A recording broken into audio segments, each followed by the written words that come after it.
Well, everyone, it's time for us to talk about the M1 iMac and see how this thing holds up in 2022. Now, it's been about a year since this thing initially came out, and what I can definitely tell you is I am happy about the iMac, and I'm also not super happy. There's a few things that are kind of all over the place. The first thing being, I love this form factor. I kind of like the design, and for the price tag of this thing, as well as the capability behind it, it is really hard to beat if you're trying to stay in the Mac ecosystem. You can always build out a PC and probably get something that's higher spec and more powerful than this thing, but just the convenience factor, and someone like me, I'm not in the know-how of like building PCs, and I'm kind of like a novice when it comes down to it, so something like this is almost perfect for me. But my only issue is I wish there was a little bit of a bigger size. I wish Apple brought in, that 27-inch. I do own a 27-inch iMac that I used to use as my main device before switching to my M1 MacBook Pro, and I loved that display. I still use it for a lot of different things, and I'm definitely going to tell you, I wish there was a bigger sized iMac. It may end up coming out, but with this iMac,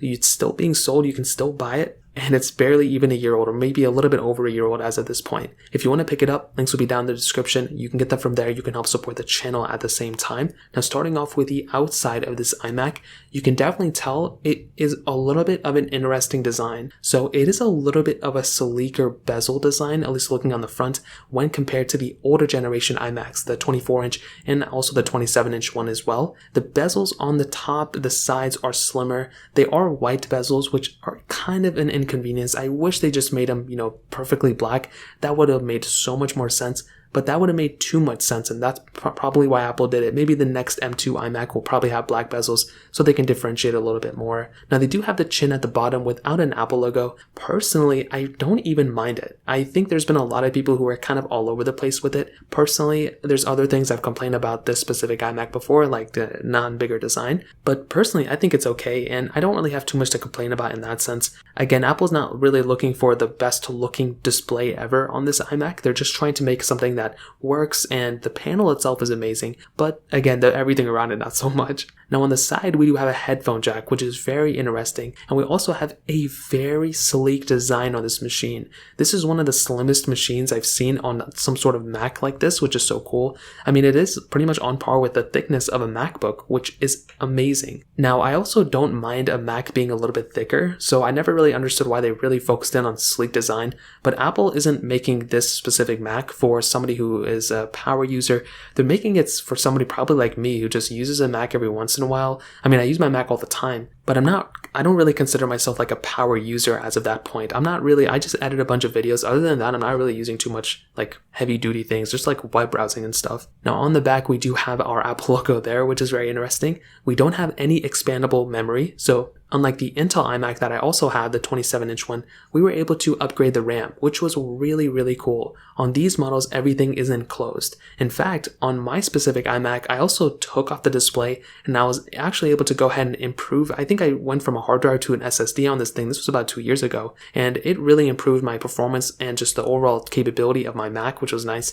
This iMac, as far as we can tell, doesn't have that capability. On top of this, the power cord is non-removable, which is very interesting. But again, you can spec it out however you want to, but at the cost of the M1 chip, I guess that's kind of a decent trade-off, and I don't know how many people who are planning on buying this Mac with the hopes of expanding the memory like that. Now, we do have a few different models of this Mac, which some people don't even realize. The base model, the $1299 model, interestingly enough, my biggest gripe with it, only 2 USB Type-C ports on the back. There are 2 Thunderbolt 4 ports, which is nice, so you can go ahead and plug in a different display if you want to, and this is the bigger advantage with an iMac like this, is you can have 2 displays. With the M1 MacBook Pro before, you can only connect 1 display to it. The newer Mac Studios and M1 Mac and M1 Pro Max, you can go ahead and do it that way. But my M1 MacBook Pro, only 1 display, very annoying. But with the base M1 iMac, the $1299 one, only 2 USB ports. Again, you may want to go ahead and get a dongle and expand it that way. But also, if you go ahead and kind of spend $200 more to that $1499 model, you are getting 2 more USB 3 ports, which is awesome. So you can go ahead and get 4 USB 3 ports on the back. It's a little bit better in terms of performance. And you're also getting a gigabit Ethernet port, I think, on the power cord as well. So that's really cool. So you are getting a little bit, but if you're on an extreme budget, I think you could get away with that $1299 model. But I would probably just recommend getting as much storage as you can and increasing the RAM. I think 8 gigabytes of RAM is probably okay for the most part, to be honest, if you're not doing anything crazy, but stick with 16 and get at least like 512 gigabytes up to a terabyte. I would probably recommend going that direction. Now that kind of covers it up on the outside and kind of some quick things about the specs and everything. Now the M1 chip inside of this Mac is still going to be relevant for a very long time. From my opinion, after testing and comparing the M1 iMac against all the other Macs that I've owned, including a Mac Studio, yeah, the newer ones are better and faster, and even the MacBook Pro, I mean, it's definitely a good performing portable device, but realistically, if you're looking between an M1 MacBook Air or M1 MacBook Pro